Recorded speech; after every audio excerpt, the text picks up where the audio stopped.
Part of the difficulty of forming good relationships is that we can't easily tell what the level of emotional maturity might be of the people we meet.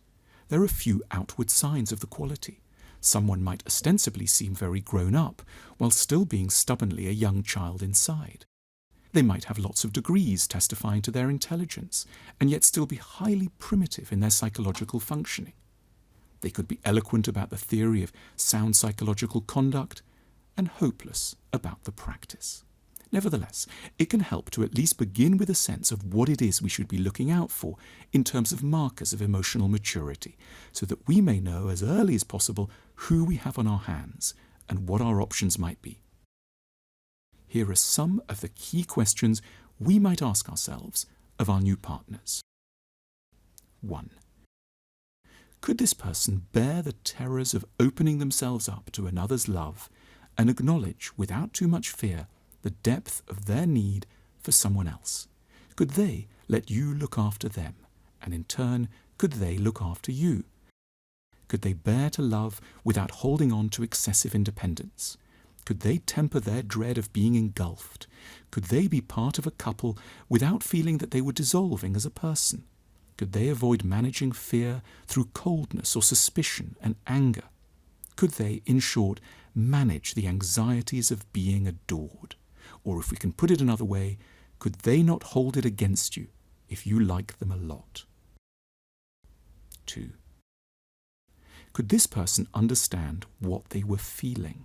In other words, when their feelings were complicated, in the sense of being less than acceptable to them in relation to their self-image, could they nevertheless perceive that they were, for example, angry or sad, sexually restless or envious?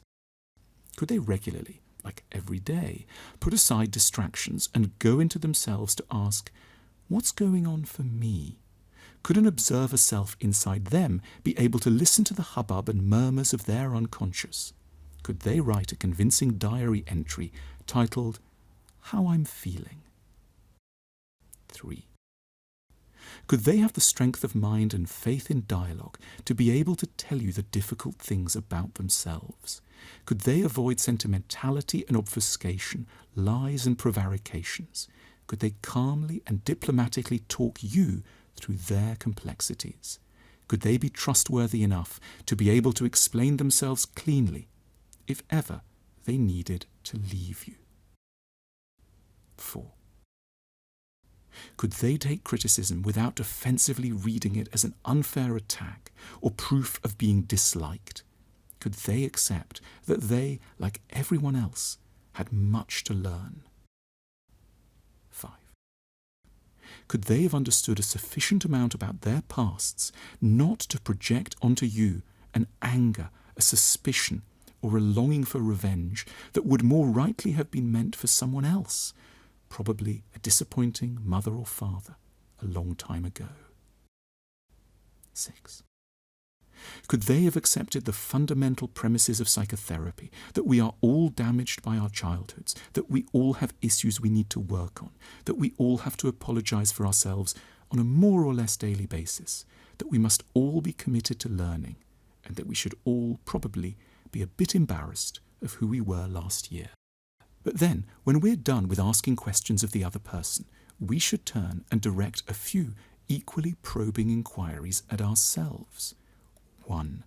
Could we bear for a pleasing-seeming candidate to turn out to be, in fact, rather wrong? 2. Could we go back to the drawing board and wait exactly as long as was needed in order to find the necessary grown-up candidate? It's part of true adulthood to be able to absorb with courage the idea that unless the constituents of emotional maturity are in place in a person, however seductive, funny, beautiful, rich, or accomplished they might be, however fun the sex or exciting the first mini-break, a relationship with them is unlikely to prove salutary or worthwhile. It's an ultimate proof of maturity and loyalty to ourselves to be able to say, whenever the occasion demands it, a polite and prompt goodbye.